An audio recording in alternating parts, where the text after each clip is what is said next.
ক্যালকুলাসের যে দুইটা পার্ট, আমরা এখানে যেই টাইপের ডিফারেন্সিয়েশন আর ইন্টিগ্রেশন এই দুইটা মিলেই তো আমাদের ভেক্টর ক্যালকুলাস। তবে এই চ্যাপ্টারে সবচেয়ে বেশি লাগে হচ্ছে ডিফারেন্সিয়েশন। সো ডিফারেন্সিয়েশন দুইটা টাইপের আমরা এখানে দেখি, একটা হচ্ছে টোটাল ডিফারেন্সিয়েশন বা পূর্ণ অন্তরীকরণ, আর একটা হচ্ছে পার্শিয়াল ডিফারেন্সিয়েশন। একটু যদি ছোট করে তোমাদেরকে একটা এক্সাম্পল দেই যে এই টোটাল আর পার্শিয়াল এই দুইটা আসলে কোনটা দিয়ে কি বোঝায়। দেখো, আমরা জানি ডিফারেন্সিয়েশন মানে হচ্ছে পরিবর্তনের হার বোঝায়। মনে করো আমাদের কাছে একটা সিলিন্ডার আছে, এই যে সিলিন্ডারের যেই ব্যাসার্ধ এটা মনে করো আর, এবং যে উচ্চতা সেটা হচ্ছে মনে করলাম এইচ। তাহলে এই সিলিন্ডারের আয়তন কত হবে? পাই আর স্কোয়ার এইচ। এখন মনে করো আমাদের এখানে আর এবং এইচ এর একটা রিলেশন আছে, যে এইচ বাই আর যেটা সেটা হচ্ছে সবসময় মনে করো অনুপাতটা 3 হয়, এইচ বাই আর এর অনুপাতটা 3 হয়। তাহলে আমরা এইচ সমান সমান কি লিখতে পারি? 3r লিখতে পারি। এখন খেয়াল করো, আমরা যখন টোটাল ডিফারেন্সিয়েশন করি, পূর্ণ অন্তরীকরণ যেটাকে বলে, টোটাল ডিফারেন্সিয়েশন যখন করি এটার মানেটা কি? মনে করো আমি চাচ্ছি ব্যাসার্ধ একটু চেঞ্জ হলে, আর এর চেঞ্জ হলে ভি কেমন পরিবর্তন হবে, ভি এর চেঞ্জ কেমন হবে, আর এর চেঞ্জ হলে ভি এর চেঞ্জ কেমন হবে এটা আমি জানতে চাচ্ছি। ঠিক আছে, যে আমাদের যে সিলিন্ডার আছে, সিলিন্ডারে আমরা যখন এই ব্যাসার্ধটা অল্প একটু যদি পরিবর্তন করি তাহলে তার আয়তনের পরিবর্তনটা কেমন হবে এইটা আমরা বের করতে চাই। তাহলে আমরা কি করব? তাহলে আমরা সিম্পলি যে কাজটা করব, যে আয়তনটার আমরা ব্যাসার্ধের সাপেক্ষে আয়তনটাকে ডিফারেন্সিয়েট করব। তাহলে এখানে দেখো ভি যেটা সেটা কি? পাই আর স্কোয়ার এইচ, এখানে হচ্ছে ডিডিআর অফ পাই আর স্কোয়ার এইচ। এখান থেকে খেয়াল করো তো, আমরা পাইটা তো কনস্ট্যান্ট বাইরে নিয়ে আসলাম, এখানে আর স্কোয়ার একটা আর এইচ তো আরেকটা। তো আমরা প্রথমে আগে একটা কাজ করি, চলো এইচটাকে সামনে নিয়ে আসি আর ভিতরে শুধুমাত্র ডি আর স্কোয়ার ডিআর এইটা ডিফারেন্সিয়েট করি। তাহলে কি হচ্ছে? তাহলে এখানে থাকবে হলো 2r, আমাদের তো আর স্কোয়ার হচ্ছে 2r আর হচ্ছে পাই এইচ বা 2 পাই আর এইচ এটা হচ্ছে থাকলো। আবার এইচটাও কিন্তু এখানে কনস্ট্যান্ট না, এইচটাও ভ্যারিয়েবল। কারণ দেখো আমরা এখানে যেটা নিয়ে আলোচনা করছি, যে সিলিন্ডারটা নিয়ে আলোচনা করছি, আমরা এখানে যে সিলিন্ডারটা নিয়ে আলোচনা করছি, এই সিলিন্ডারটার আমরা যদি ব্যাসার্ধ একটু বাড়াই, যেহেতু ব্যাসার্ধের সাথে উচ্চতার একটা সম্পর্ক আছে, তাই আমরা যদি এটার ব্যাসার্ধ হালকা একটু চেঞ্জ করি তাহলে কিন্তু তার উচ্চতারও একটা ইম্প্যাক্ট পড়বে। দেখো খেয়াল করো, যেহেতু ব্যাসার্ধ চেঞ্জ হয়ে গেলে তার উচ্চতারও একটা পরিবর্তন হয়, তাইলে আমরা যদি এখানে তার ব্যাসার্ধটা অল্প একটু পরিবর্তন করি তাহলে কিন্তু তার উচ্চতারও একটা পরিবর্তন আসবে। তাই উচ্চতাটা কিন্তু কনস্ট্যান্ট না, উচ্চতাটা বলে দিয়েছিলাম কি যে ব্যাসার্ধের সাথে সম্পর্কিত। তাহলে আমাদের এখানে এইচ যেটা আছে সেটাকেও কিন্তু ডিফারেন্সিয়েট করতে হবে। তাহলে আমরা প্রথমে আগের বার তো এইচ কে বাইরে রাখছিলাম, এবার আমরা আর স্কোয়ার কে বাইরে রাখি, তাহলে কি হবে? D h by d r. এখন এখান থেকে পাই আর স্কোয়ার নিলে এইচ এর জায়গায় আমরা কি বসাতে পারি? 3r যদি বসাই তাহলে এখানে কি আসবে? এখানে আসবে হচ্ছে 3 পাই আর স্কোয়ার। খেয়াল করো 3r যেটা, এটা তো ডিআর কাটাকাটি হয়ে 3 থাকবে। তাহলে এইটা হচ্ছে আমাদের টোটাল ডিফারেন্সিয়েশনটা বোঝাচ্ছে, যে যদি আমরা আর এর একটু পরিবর্তন করি তাহলে আয়তনের পরিবর্তনটা কেমন হবে। আর এর যদি একটু পরিবর্তন করি তাহলে আমাদের টোটাল আয়তনের পরিবর্তন কথা হবে। দেখো আর এর একটু পরিবর্তন করলাম, তাহলে আয়তন কেমন ভাবে পরিবর্তন হচ্ছে খেয়াল করো, আমি কিন্তু কোণা ধরে টান দিচ্ছি যাতে করে আর এবং এইচ সমানুপাতিকভাবে বৃদ্ধি পায়, কারণ আর বাড়লে এইচও কিন্তু বাড়ছে। যখন দুইটা ভ্যারিয়েবল একই সাথে পরিবর্তন হবে, এই ফাংশন ভি এর মধ্যে কি আর এবং এইচ দুইটা একই সাথে পরিবর্তন হচ্ছে, তখন আমাদেরকে সম্পূর্ণ আয়তনের পরিবর্তনটা বের করার জন্য টোটাল ডিফারেন্সিয়েশন করতে হয়। যে অল্প একটু আর চেঞ্জ হলে যদি এইচও চেঞ্জ হয়ে যায়, তাহলে আর এর হালকা পরিবর্তনের জন্য আয়তনের পরিবর্তনটা কেমন হবে সেটার জন্য আমাদের টোটাল ডিফারেন্সিয়েশন করতে হয়। এইবার আসো, অর্থাৎ আমরা এখানে বলি যে প্রত্যেকটাকে আমাদের ভ্যারিয়েবল ধরে তারপরে আগাতে হবে। এটা গেল টোটাল ডিফারেন্সিয়েশন। এইবার যদি বলি পার্শিয়াল ডিফারেন্সিয়েশন কোনগুলা, কোনটা? দেখো, যখন পার্শিয়াল ডিফারেন্সিয়েশনের কথা বলছি, এইখানে আর এর আবারও আমরা বের করতে চাই যে আর এর সাপেক্ষে ভি এর চেঞ্জ কেমন হবে, কিন্তু আগেরটার সাথে এটার পার্থক্যটা খেয়াল করবা। যখন আমরা শুধুমাত্র পার্শিয়াল ডিফারেন্সিয়েশন করব তখনকার সাইন হয় এইরকম, ডিডিআর অফ ভি। আগেরবার কেমন দিছিলাম? আগেরবার দিছিলাম এরকম ডিভি বাই ডিআর, এবার দিছি হচ্ছে ডিডিআর অফ ভি। এইটার মানে হচ্ছে যে শুধুমাত্র যদি আর এর চেঞ্জ হয় তাহলে ভলিউমের চেঞ্জ কেমন হবে। আমরা ধরে নিব এই ক্ষেত্রে যখন পার্শিয়াল ডিফারেন্সিয়েশন করছি তখন এইচটাকে আমরা ধ্রুবক ধরে নিব। পার্শিয়াল ডিফারেন্সিয়েশনের সময় অন্য সকল ভ্যারিয়েবলকে ধ্রুবক ধরে নিব, ঠিক আছে? অন্য সকল ভ্যারিয়েবলকে আমরা কি ধরে নিব?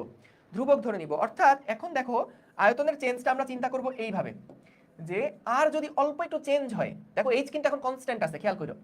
আগেরবার কিন্তু এইচটা বেড়ে গেছিল, আর যখন ছিল এর আগের বার আমরা আর এর পরিবর্তন করার সাথে সাথে, খেয়াল করো, আর এর পরিবর্তন করার সাথে সাথে এইচেরও কিন্তু পরিবর্তন হয়েছে। তাহলে টোটাল আয়তনের পরিবর্তনটা মাপার জন্য আমাদেরকে টোটাল ডিফারেন্সিয়েশন করা লাগছিল। কিন্তু পার্শিয়াল ডিফারেন্সিয়েশন যখন করছি তখন যদি আর এর সাপেক্ষে করি তাহলে বাকি সব ভ্যারিয়েবলকে আমরা কনস্ট্যান্ট চিন্তা করি। তাহলে এই ক্ষেত্রে যখন আমরা পার্শিয়াল ডিফারেন্সিয়েশন করছি এইচটাকে দেখো কনস্ট্যান্ট রেখে জাস্ট আর বাড়লে আয়তনের পরিবর্তন কেমন হবে, আর বাড়লে আয়তনের পরিবর্তন কেমন হবে এটা আমরা বের করতে চাই, তখন এইচ কে কনস্ট্যান্ট রাখবো। তাহলে ডিডিআর অফ ভি যেটা সেটা কত হবে? পাই আর স্কয়ার এইচ। তাহলে এখান থেকে আমাদের পাই আর এইচ কনস্ট্যান্ট, তাহলে এখানে থাকছে ডিআর স্কয়ার বাই ডিআর, তাহলে থাকছে পাই এইচ ইন্টু 2r। তাহলে এইটা হলো আমাদের, যদি শুধুমাত্র আমরা ব্যাসার্ধের পরিবর্তন করি, উচ্চতাটা কনস্ট্যান্ট রাখি, তাহলে আমাদের আয়তনের পরিবর্তনটা কেমন হবে সেটা বের করলাম। এছাড়াও যদি আমরা ডিভি বাই ডিএইচ করি, এটার মানে কি? এটার মানে হচ্ছে যে আমাদের যে উচ্চতাটা ছিল, উচ্চতাটা এবার আমরা পরিবর্তন করব কিন্তু ব্যাসার্ধের কোনো পরিবর্তন করব না। অর্থাৎ তখন এইভাবে করে যদি একটা সিলিন্ডারের উচ্চতা বেড়ে যায় তাহলে তার আয়তনের পরিবর্তন কেমন হবে সেটা বের করার জন্য আমরা ডিডিএইচ অফ ভি করে থাকি, ঠিক আছে? ওকে, এবং তখন আমাদের ওই যে আরটাকে আমরা কনস্ট্যান্ট ধরবো, পাই আর স্কয়ার এইচ ছিল তো ডিএইচ, এখান থেকে আমরা হচ্ছে পাই আর স্কয়ার যেটা এটাকে কনস্ট্যান্ট ধরবো, আর এখানে রাখবো হচ্ছে ডিএইচ বাই ডিএইচ যেটা এটা তো আসলে 1ই থাকছে। তো আমরা জাস্ট এইচ এর সাপেক্ষে যখন ডিফারেন্সিয়েট করবো তখন আর যেই পার্টটা থাকবে সেটাকে আমরা পুরো কনস্ট্যান্ট চিন্তা করবো, কারণ এটা কোনো পরিবর্তন আমরা করছি না যখন পার্শিয়াল ডিফারেন্সিয়েশন করছি। তাহলে এখানে শুধুমাত্র কিন্তু দেখো জাস্ট পাই আর স্কয়ার যেটা এই টার্মটা এখানে আসলো। বুঝতে পারছো? আচ্ছা, বুঝলে ভালো। এটা না বুঝলেও কোনো অসুবিধা নাই, কারণ এই যে টোটাল ডিফারেন্সিয়েশন পার্শিয়াল ডিফারেন্সিয়েশনের পার্থক্যটা অনেকে বুঝে না, সেটার কারণে একটু জাস্ট আইডিয়া দিয়ে রাখলাম। কিন্তু বেশিরভাগই না বুঝেই ম্যাথ করে, তো আমরা চলো না বুঝে আগে ম্যাথটা শিখে ফেলি। ম্যাথ কেমনে করে সেগুলো আগে দেখে ফেলি। দেখো ভেক্টর ক্যালকুলাসের মধ্যে সাপোজ তোমাকে বললো ফাই নামে একটা ফাংশন দেওয়া আছে। ভেক্টর ক্যালকুলাসের যে ম্যাথগুলো এগুলো সবচেয়ে সহজ, মানে অঙ্ক করা জাস্ট প্রসেস পারলেই হয়ে যায়। দেখো ফাই মনে করো একটা স্কেলার ফিল্ড, টি মনে করো একটা স্কেলার ফিল্ড, টি মানে টেম্পারেচার। ধরো আমাদের একটা ঘর আছে, টি সমান সমান আমি বললাম 3x² y/z³ এইরকম একটা ফাংশন লিখছি। এই ফাংশনটা কি নির্দেশ করে? এই ফাংশনটা নির্দেশ করে ঘরের বিভিন্ন লোকেশনে xyz, ঘরের বিভিন্ন লোকেশনে টেম্পারেচার কত সেইটা এই ফাংশনটা আমাকে বলে দেয়। সাপোজ আমি যদি জানতে চাই 111 বিন্দুতে টেম্পারেচার কত, তখন আমি কি করব? x এর মান 1, y এর মান 1, z এর মান 1 বসায় টি বের করব। তাহলে টি কত হবে? 3 1² * 1 * 1। তাহলে এখানে আসছে 3, অর্থাৎ 111 পয়েন্টে টেম্পারেচার মনে করো 3 ডিগ্রি সেলসিয়াস। অর্থাৎ এই ফাংশনটা আমাকে রুমের বিভিন্ন স্থানে টেম্পারেচার কত সেটা আমাকে বলে দিচ্ছে, এরকম একটা ফাংশন এটা। এখন দেখো আমাদের একটা অপারেটর আছে, অপারেটরটার নাম হচ্ছে নেবলা। এটা একটা ভেক্টর অপারেটর। এই নেবলা অপারেটরটা দেখতে কেমন? ddx of i cap plus ddy of j cap plus ddz of k cap. অর্থাৎ এইটা খেয়াল করো, এমন একটা অপারেটর যেটা আসলে অবস্থানের পরিবর্তনের সাপেক্ষে কোনো একটা ফিল্ডের, স্কেলার ফিল্ডের চেঞ্জ কত সেটা মেজার করে। তো আমরা যদি এইখানে ধরো যেই টিটা আছে, নেবলাকে যদি টি দিয়ে গুণ দেই, তখন আমরা যেটা পাই সেটাকে বলা হয় টি এর গ্রেডিয়েন্ট।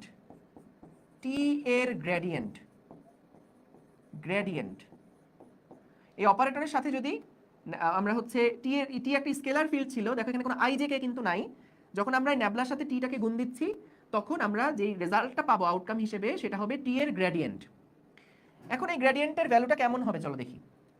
আমরা যদি ন্যাবলা ইন্টু টি করি তাহলে এই যে প্রত্যেকটার সাথে টি দিয়ে গুণ হয়ে যাবে, যেটা ছিল ন্যাবলা অপারেটর, এই ন্যাবলা অপারেটরটার সাথে আমরা প্রত্যেকটা টি দিয়ে গুণ হয়ে যাবে, টি দিয়ে গুণ হয়ে যাবে, টি দিয়ে গুণ হয়ে যাবে।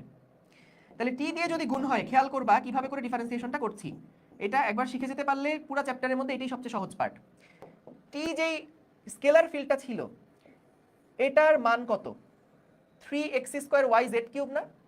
টি যেই ভেক্টর, টি যেই মানটা ছিল সেটা কিন্তু 3x² y z³। এখন আমরা এখানে লিখলাম এটা হচ্ছে i cap plus ddy of j cap plus ddz of k cap. তো আমরা কি করলাম, টি এর সাথে সবাইকে গুণ দিয়ে দিচ্ছি। টি যেই ভেক্টর রূপটা ছিল এটার সাথে সবাইকে গুণ দিয়ে দিলাম। এই দেখো, এইবার দেখো যে আমাদের এখানে y ও একটা ভ্যারিয়েবল, z ও একটা ভ্যারিয়েবল, কারণ দেখো এটা কিন্তু রুমের স্থানাঙ্ক নির্দেশ করছিল, রুমের বিভিন্ন স্থানাঙ্ক কত সেটা নির্দেশ করছিল। এখন আমাদের এই যে x² yz³ আমরা পার্শিয়াল ডিফারেন্সিয়েশন করতে চাই কার সাপেক্ষে, x এর সাপেক্ষে করতে চাই। তাহলে এক্সটাকে আমরা শুধুমাত্র ভ্যারিয়েবল হিসাবে চিন্তা করব, বাকি ওয়াই জেড যারা থাকবে তাদেরকে আমরা কনস্ট্যান্ট হিসেবে ধরে নিব। তাহলে দেখো এখানে yz³ যেটা, এটাকে আমরা বাইরে রাখলাম কেন, কারণ এরা হচ্ছে আমাদের সেই স্কেলার অংশটা, মানে এরা হচ্ছে আমার সেই কনস্ট্যান্ট অংশটা। আর ভ্যারিয়েবল এখানে শুধুমাত্র x²কেই ধরতে হবে, কারণ কি আমরা x এর সাপেক্ষে পার্শিয়াল ডিফারেন্সিয়েশন করছি। তাহলে এই ক্ষেত্রে দেখো 3yz³ যেটা আমরা যদি x² কে ডিফারেন্সিয়েট করি তাহলে কি আসবে, যেটুকুকে ডিফারেন্সিয়েট করছি এটাকে 2x আকারে হলুদ কালি দিয়ে রাখলাম। আচ্ছা, সামনে একটা i ক্যাপ আছে, ওকে। তারপরেরটাই আমরা কি করব, 3x² z³ এইটা কিন্তু আমাদের কনস্ট্যান্ট, 3x² z³ সবাই কিন্তু কনস্ট্যান্ট, সবাই কিন্তু কনস্ট্যান্ট। এবং এখানে y এর সাপেক্ষে আমাদেরকে শুধুমাত্র ডিফারেন্সিয়েট করতে হবে, কারণ আমরা yটা কি কনস্ট্যান্ট ধরবো। তাহলে এখানে হয়ে যাবে শুধুমাত্র 1, সাথে একটা j ক্যাপ থাকবে, সাথে থাকবে একটা j ক্যাপ, ঠিক আছে। এবং তারপরে আমরা যখন z এর সাপেক্ষে ডিফারেন্সিয়েট করছি তখন z ছাড়া বাকিগুলো সবাই কনস্ট্যান্ট, 3x² y। এবং খেয়াল করো z³ এর সাপেক্ষে যখন ডিফারেন্সিয়েট করব তখন রেজাল্টটা কি আসবে, 3z² আসবে, 3z² আসবে, এবং এটা i j, এটা হচ্ছে গিয়ে k, ঠিক আছে। তাহলে আমরা যদি হিসাব করি তাহলে কি আসছে দেখো, 3 দুগুণে 6 x y z³ i cap plus 3x² z³ j cap plus 3x², 3 3 9 x² y z² k cap, ঠিক আছে। আমরা কিন্তু গ্রেডিয়েন্ট দেখছি, যে গ্রেডিয়েন্ট বের করতে হয় কিভাবে, একটা স্কেলার ফিল্ডের সাথে ন্যাবলার গুণ দেওয়ার পরে আমরা কিন্তু ওই স্কেলার ফিল্ডের গ্রেডিয়েন্ট যেটা সেটা পাই। তাহলে দেখো এই যে ন্যাবলা অপারেটর যেটা ছিল তার সাথে আমরা টি গুণ দিলাম, এটাই হচ্ছে আমাদের টি এর গ্রেডিয়েন্ট। এখন আমাদেরকে অনেক সময় বলে যে 1 1 1 বিন্দুতে টি এর গ্রেডিয়েন্ট বের করো। দেখো এক একটা বিন্দুতে কিন্তু গ্রেডিয়েন্টটা এক এক রকম হবে। 1 1 1 পয়েন্টে গ্রেডিয়েন্ট বের করতে গেলে কি হবে, এখানে 6i cap plus 3j cap plus 9k cap, এটা কিন্তু 1 1 1 পয়েন্টের গ্রেডিয়েন্ট নির্দেশ করছে। এখন ভাই এটা তো একটা ভেক্টর হয়ে গেল, ভেক্টরটার মানে কি বোঝাচ্ছে, সো এই ভেক্টরটার মান যেটা আসছে সেটা মানে কি বোঝাচ্ছে, দেখো মনে করো আমাদের যে ঘর ছিল এই ঘরে এই জায়গাতে আমাদের একটা টেম্পারেচারের সোর্স আছে, এক এক জায়গার তাপমাত্রা মনে করো এক এক রকম, এইটা হচ্ছে আমাদের 1 1 1 পয়েন্ট। গ্রেডিয়েন্টে আমরা যে ভেক্টরটা পেলাম এটা বলতে আমাদেরকে যেটা বোঝাচ্ছে সেটা হলো এই 1 1 পয়েন্টের থেকে কোন দিকে অগ্রসর হলে টেম্পারেচার বৃদ্ধিটা সবচেয়ে দ্রুত হবে, সবচেয়ে বেশি হবে, টেম্পারেচার বৃদ্ধির হার সবচেয়ে বেশি হবে এই বিন্দু থেকে কোন দিকে অগ্রসর হলে। এই দিকে অগ্রসর হলে কি টেম্পারেচার দ্রুত বেশি হতে দেখব না, এই বিন্দু থেকে যদি এই দিকে অগ্রসর হই তাহলে কি টেম্পারেচার দ্রুত বৃদ্ধি হতে দেখব না, যদি আমরা ওই আগুনের দিকে যাই তখনই কিন্তু টেম্পারেচারটা দ্রুত বাড়তে দেখব। তাহলে এই যে ভেক্টরটা, সেই ভেক্টরটার ডিরেকশনটা আসলে আমরা এখান থেকে পাই, এই ভেক্টরটা যে ডিরেকশনটা নির্দেশ করছে সেই ডিরেকশনটা আসলে আমাদেরকে বলছে ওই দিক বরাবর অগ্রসর হলে টেম্পারেচার দ্রুত বৃদ্ধি পাবে, এই দিকে গেলেও দ্রুত পাবে না, এই দিকে গেলেও দ্রুত পাবে না, এই দিকে গেলেও দ্রুত পাবে না। এখন খেয়াল করো আমরা 1 1 1 পয়েন্টে যে গ্রেডিয়েন্ট পেলাম, বলতো যদি এই বিন্দুটা পাল্টাই দেই, ধরো 2 1 4 বিন্দু দিলাম, তাহলে কি গ্রেডিয়েন্টের রেজাল্ট একই আসবে না। খেয়াল করো যদি আমরা এখন এইরকম একটা বিন্দুর কথা বলি, এই বিন্দু থেকে বলো তো দেখি কোন দিকে অগ্রসর হলে, এখনো কি আমরা এই ভেক্টর যেদিকে ছিল এই দিকে গেলে কি টেম্পারেচার দ্রুত বাড়বে? এই ভেক্টর মানে এই বিন্দু থেকে যেদিকে অগ্রসর হলে টেম্পারেচার দ্রুত বাড়ছিল, এখান থেকেও কি একই দিকে গেলে টেম্পারেচার দ্রুত বাড়বে? না।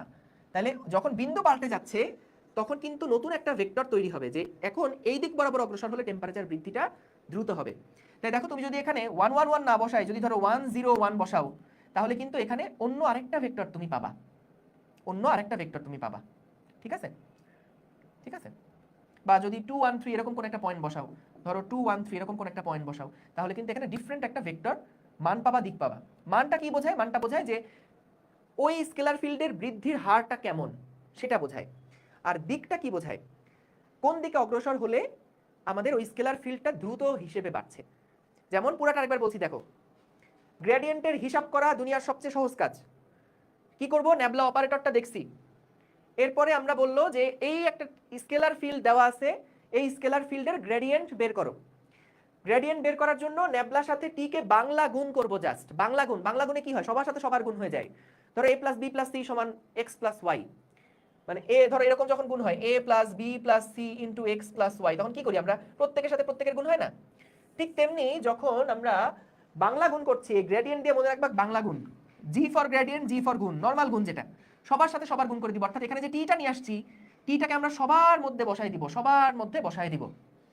তাহলে যদি টিটাকে সবার মধ্যে বসায় দেই, তাহলে দেখো এখানে টি এর ফাংশনগুলোকে বসালাম এবং তারপরে নরমাল নিয়মে পার্শিয়াল ডিফারেন্সিয়েশন করলাম। পার্শিয়াল ডিফারেন্সিয়েশন কিভাবে করে? যার সাপেক্ষে ডিফারেন্সিয়েশন করছি সেটাকে শুধুমাত্র কনস্ট্যান্ট রাখবো, বাকিগুলোকে ভ্যারিয়েবল, সেটাকে শুধুমাত্র ভ্যারিয়েবল চিন্তা করব, বাকি সবাইকে কনস্ট্যান্ট ধরে নিব। যেমন এখানে এক্স এর সাপেক্ষে পার্শিয়াল ডিফারেন্সিয়েশন করলাম, এক্স ই আমাদের ভ্যারিয়েবল, বাকি সবাই কনস্ট্যান্ট। ওয়াই এর সাপেক্ষে পার্শিয়াল ডিফারেন্সিয়েশন যখন করছি, ওয়াইটা ভ্যারিয়েবল, বাকি সবাই কনস্ট্যান্ট।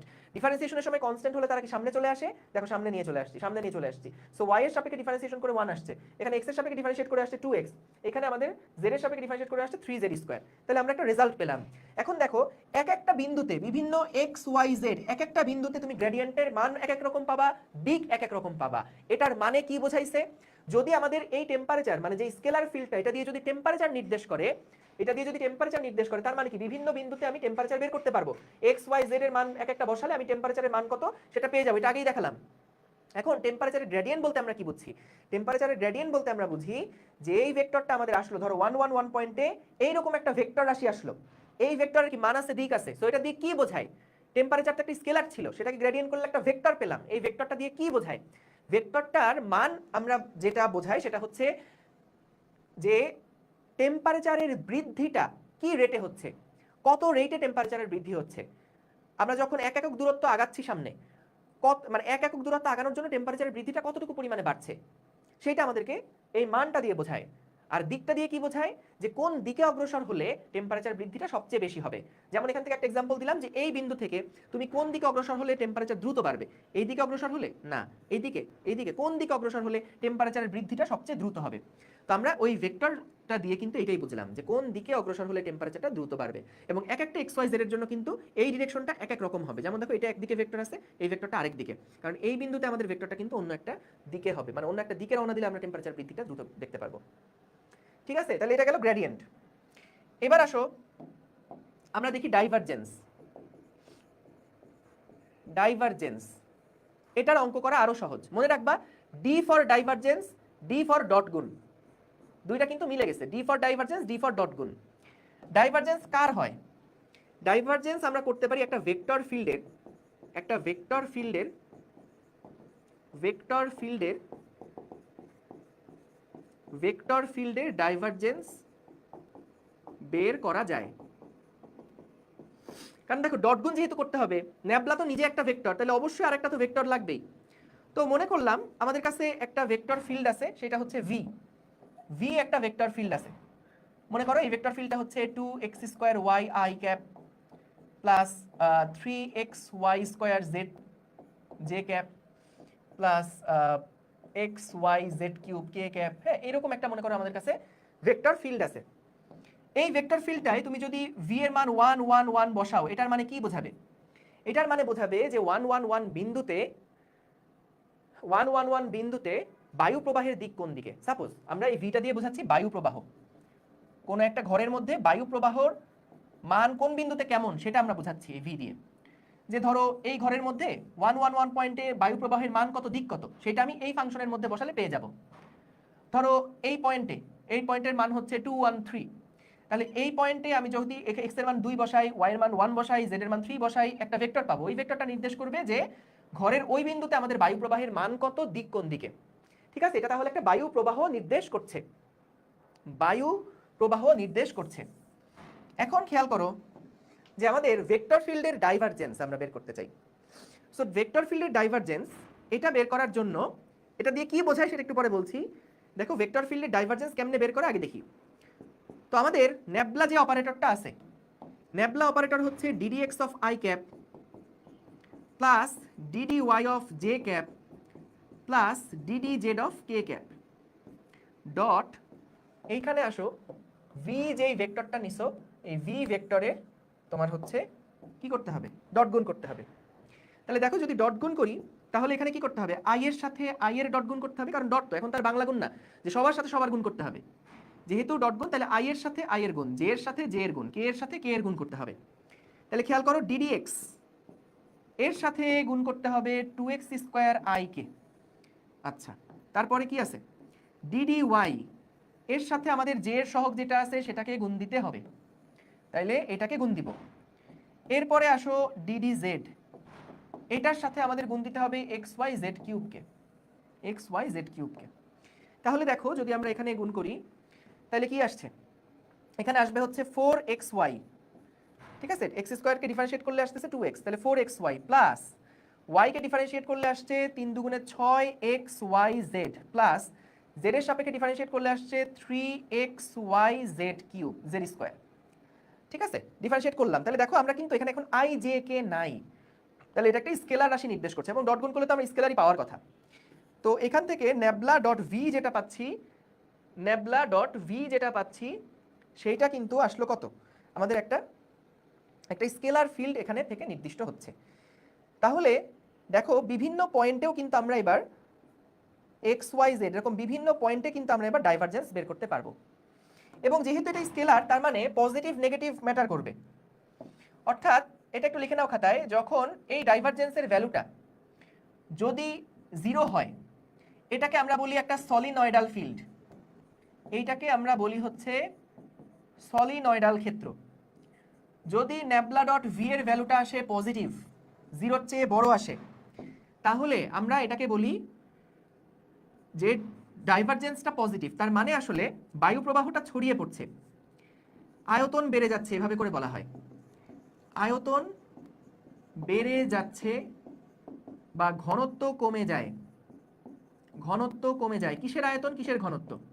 মনে করো বায়ু প্রবাহটা যখন নেবলা ডট ভি কোনো একটা বিন্দুতে যখন গ্রেটার দেন 0, মনে করো এই পয়েন্টে নেবলা ডট ভি হচ্ছে গ্রেটার দেন 0, তাহলে আমরা যেটা বুঝি সেটা হচ্ছে যে বায়ু প্রবাহটা আসলে ওই বিন্দু থেকে চারিদিকে ছড়িয়ে যাচ্ছে, বায়ু প্রবাহটা ওই বিন্দু থেকে চারিদিকে ছড়িয়ে যাচ্ছে। তাহলে দেখো যদি ছড়িয়ে যায় তাহলে বায়ুর আয়তন এইখানে যা ছিল, বায়ুর আয়তন কি এই জায়গাতে বেশি হয়ে গেল না, ছড়ায় গেলে বায়ুর আয়তনটা বেড়ে যাচ্ছে, এবং একই বায়ুর কণাগুলো যখন ছড়ায় যাচ্ছে তখন কিন্তু এখানে ঘনত্বটা হ্রাস পাচ্ছে। তাহলে অবজেক্টিভে কিন্তু এটা দেয় যে nabla dot V is greater than 0 হলে কি কি কাহিনী হচ্ছে, দেখো আয়তন বেড়ে যায় এবং ঘনত্ব কমে যায়। সেই সাথে আরেকটা জিনিস, যদি নেবলা ডট ভি এর মান যদি লেস দেন 0 হয় তাহলে আমরা কি বলি এটাকে, এটা দেখতে এরকম, এই যে যদি এটা কনভার্জ করে বা নেগেটিভ ডাইভারজেন্স যেটা, সেটা হচ্ছে যখন এটা 0 হলো তার মানে এটা বোঝাচ্ছে আয়তন কমে যাচ্ছে, আয়তন কমে যায়। কারণ দেখো কিভাবে আয়তন কমে যাচ্ছে, আয়তন কিভাবে কমে যাচ্ছে, এইখানে আয়তন অনেক বেশি, এখানে আয়তন কম, তাহলে এটার মানে হচ্ছে আয়তন কমে যাচ্ছে কিন্তু ঘনত্ব আবার বৃদ্ধি পাচ্ছে, ঘনত্ব বেড়ে যাচ্ছে, ঘনত্ব বেড়ে যায়, হ্যাঁ, আয়তন কমে যাচ্ছে ঘনত্ব বেড়ে যাচ্ছে।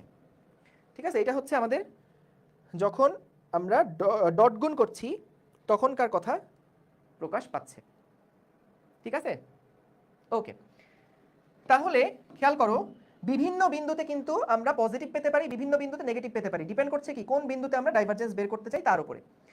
তাহলে 111 পয়েন্টে একরকম ডাইভারজেন্স থাকবে, 213 পয়েন্টে একরকম ডাইভারজেন্স থাকবে। তাহলে কখনো কোনো কোনো জায়গাতে আমরা এরকম সলিনয়েডাল পাবো, সলিনয়েডাল মানে হচ্ছে ঘনত্ব অপরিবর্তিত, আয়তন অপরিবর্তিত, ঠিক আছে, অর্থাৎ একদম সমান্তরাল যদি থাকে, কোনো ছড়িয়েও না যায় এবং মিলেও যাচ্ছে না, এরকমটা বোঝাচ্ছে। তো এই ক্ষেত্রে হচ্ছে ঘনত্ব অপরিবর্তিত, ঘনত্ব ও আয়তন অপরিবর্তিত, অপরিবর্তিত। ঠিক আছে, ওকে গেল। এবার আসো লাস্ট টপিক, কার্ল। কার্ল যেটা, কার্ল এটা মনে রাখবা সি ফর ক্রস গুণন, ডাইভারজেন্সে ডি ছিল ডট গুণন, ডি ফর ডট ছিল, আর কার্ল এটা মনে রাখবা সি ফর ক্রস গুণন। তো মনে করলাম আমাদের সেই আগের ভেক্টরটা আছে, আগের যে ভেক্টরটা মনে করলাম আরেকটা বায়ু প্রবাহ ভি একটা ভেক্টর, ক্রস গুণ তো অবশ্যই দুইটা ভেক্টরের মধ্যে করতে হবে।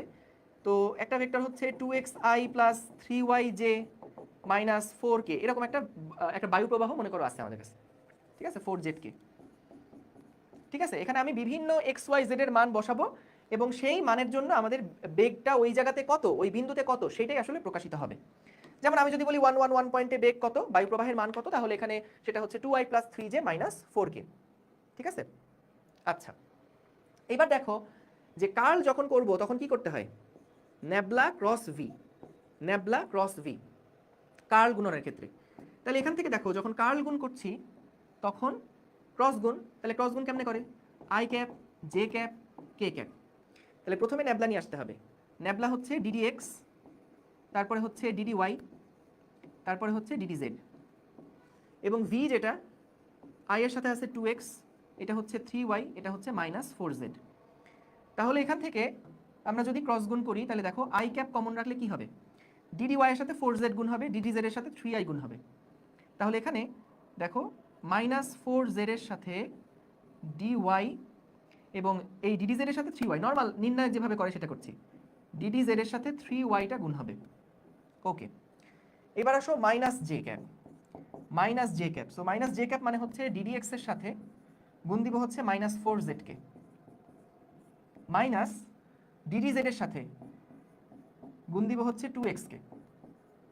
ঠিক আছে, এবং প্লাস কে ক্যাপ যেটা, প্লাস কে ক্যাপ যেটা সেটা কি করব, ডিডি এক্স এর সাথে 3y কে গুণ দিব, ডিডি এক্স এর সাথে 3y কে গুণ দিব, মাইনাস ডিডি ওয়াই এর সাথে 2x, ডিডি ওয়াই এর সাথে 2x কে গুণ দিব। খেয়াল করো তুমি এখান থেকে যদি প্রত্যেকটা ডিফারেন্সিয়েশন করো, দেখো y আছে, তাহলে y বাদে বাকি সবাই কনস্ট্যান্ট, তাহলে 4z যেটা এই পার্টটুকু কি পুরো কনস্ট্যান্ট না? তাহলে আমাদের এখানে এইটার রেজাল্ট হচ্ছে 0, এখানে আছে z এর সাপেক্ষে, উপরে আসে শুধু 3y, তাহলে পুরোটা কনস্ট্যান্ট কিন্তু, তাহলে এখানেও আসবে 0। মাইনাস জে ক্যাপ যখন নিচ্ছি উপরে z নিচে x, তাহলে এটাও 0, এটাও 0। প্লাস কে ক্যাপ যখন নিচ্ছ এটাও 0, এটাও 0। অর্থাৎ দেখো আমরা যেটা পেলাম একটা বিন্দুতে বা এই ভেক্টর ফিল্ডের কার্ল আমরা পেলাম 0, কার্ল আমরা পেলাম 0, এই ভেক্টর ফিল্ডের কার্ল আমরা পেলাম কি 0। যখন কার্ল মানে 0 পাচ্ছি এটার মানেটা কি বোঝায়, কার্লের মান 0 বলতে কি বোঝায়, কার্ল যখন 0 বোঝাবে এটার মানে দুইটা, একটা হচ্ছে আমাদের ওই ক্ষেত্রটা হলো অঘূর্ণনশীল, অঘূর্ণনশীল একটা ক্ষেত্র নির্দেশ করবে, এবং অঘূর্ণনশীল মানে হচ্ছে সংরক্ষণশীল, সংরক্ষণশীল এটা অবজেক্টিভে আসে। এবং ন্যাবলা ক্রস ভি যদি 0-র সমান না হয় তার মানে ওই ভেক্টর ফিল্ডটা আসলে ঘূর্ণনশীল, এবং ঘূর্ণনশীল মানে হচ্ছে সেটা আবার অসংরক্ষণশীল, অসংরক্ষণশীল। ঠিক আছে, দেখো একটার মধ্যে অ আছে আর একটার মধ্যে অ নাই, দুইটা অ একসাথে থাকবে না। ঠিক আছে, একটা অঘূর্ণনশীল হলে সংরক্ষণশীল আর ঘূর্ণনশীল হলে অসংরক্ষণশীল। আর যদি ন্যাবলা ক্রস ভি সমান 0 হয় তার মানে আসলে অঘূর্ণনশীল নির্দেশ করছে, অর্থাৎ ওই ভেক্টর ফিল্ডটা কিন্তু ঘোরার ক্ষমতা নাই।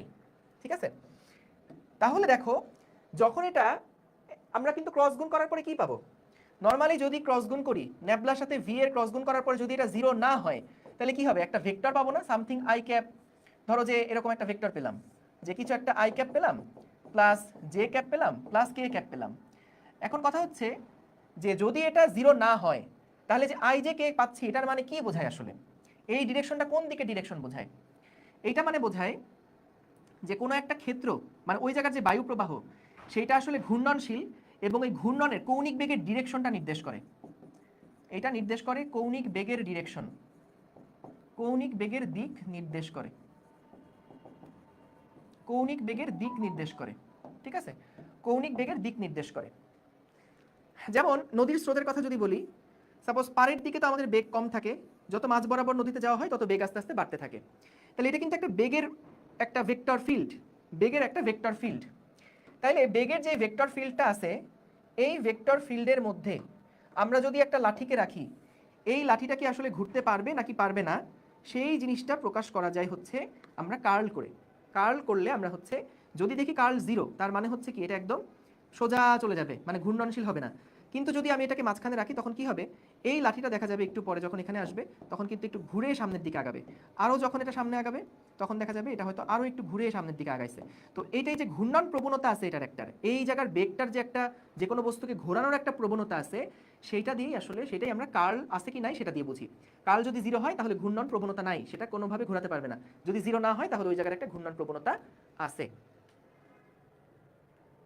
বুঝতে পারছো? এবং দিকটা কোন দিক নির্দেশ করছে, এই যে ঘূর্ণনের যে দিকটা, এখানে যে একটা ভেক্টর রাশি পাবো, এই ভেক্টর রাশিটা হচ্ছে কৌণিক বেগের ডিরেকশনটা নির্দেশ করছে। কৌণিক বেগের ডিরেকশনটা কেমন হয়, যে মনে করো কোনো একটা ভেক্টর, কোনো একটা কণা মনে করো এইরকম ভাবে ঘুরছে, এইভাবে করে কোনো একটা কণা মনে করো ঘোরানো হচ্ছে। তাহলে তার কৌণিক বেগের ডিরেকশন বের করার জন্য আমরা কি করি, ডান হাতের 4টা আঙুলকে ওই দিক বরাবর ঘুরাই, তাহলে বুড়ো আঙুলটা যেদিকে নির্দেশ করবে এটাই হচ্ছে কৌণিক বেগের দিক, এটাই হচ্ছে কৌণিক বেগের দিক। তাহলে এখানে যে ঘূর্ণনটা হচ্ছে, সেই ঘূর্ণনের কৌণিক বেগের ডিরেকশনটা কোন দিকে হচ্ছে, ভিতরের দিকে। ঘূর্ণনের কৌণিক বেগের ডিরেকশনটা হচ্ছে ভিতরের দিকে। ঠিক আছে?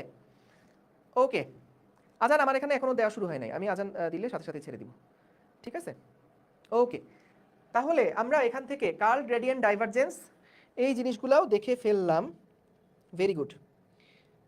তাহলে যেই জিনিসগুলো লিখে দিছি মোটামুটি অবজেক্টিভের মধ্যে কিন্তু সেই জিনিসগুলাই আসে বেশি বেশি। ঠিক আছে? এইগুলাই বেশি বেশি আসে। যেমন দেখো এখানে কি দেওয়া আছে, একটা অবজেক্টিভ যদি দেখি, কোনো গতিশীল কণার অবস্থান ভেক্টর দেওয়া আছে, তাহলে বলো তো তাৎক্ষণিক বেগ বের করতে গেলে কি করতে হবে, জাস্ট আমাদেরকে ডিফারেন্সিয়েট করতে হবে। সো ডিফারেন্সিয়েট করবা, রেজাল্ট বের হয়ে আসবে, সহজ।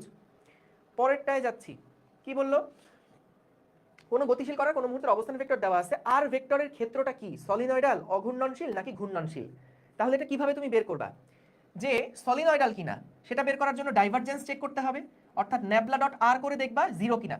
যদি 0 হয় তাহলে এটা হবে সলিনয়েডাল, তাহলে এটা হবে সলিনয়েডাল।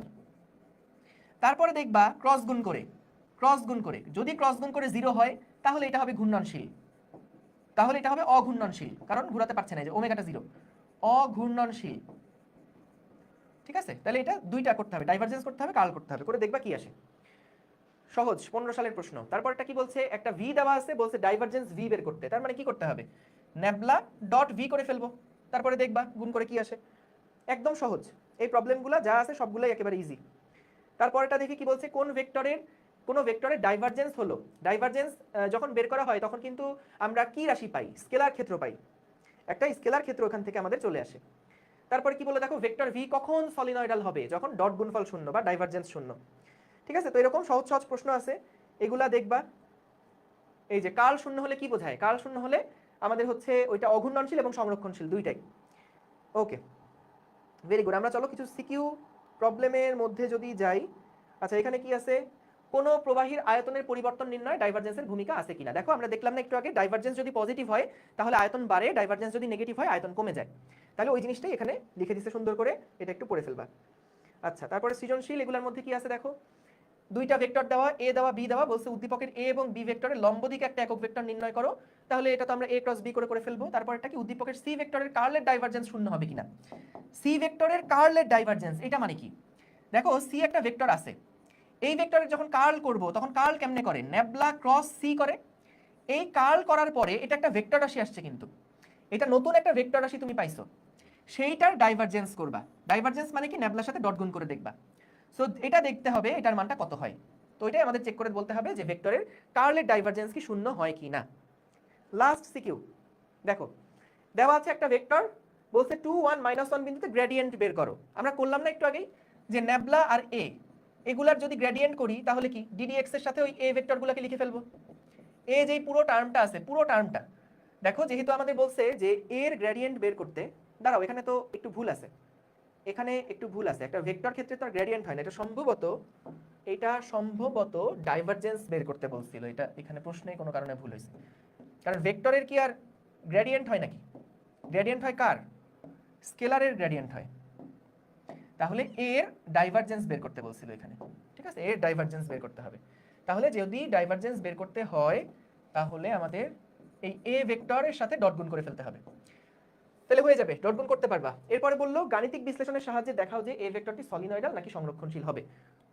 দেখো সলিনয়েডাল কিনা, সলিনয়েডাল হতে হলে ডাইভারজেন্স হতে হবে 0 এবং সংরক্ষণশীল মানে কি অঘূর্ণনশীল। অঘূর্ণনশীল, অঘূর্ণনশীল কখন হবে, যখন ক্রস গুণফল হবে 0। ঠিক আছে, অঘূর্ণনশীল মানে হচ্ছে ক্রস গুণফল হবে 0, আর ঘূর্ণনশীল হলে কিন্তু কি হবে, ক্রস গুণফল নট ইকুয়ালস টু 0 হবে।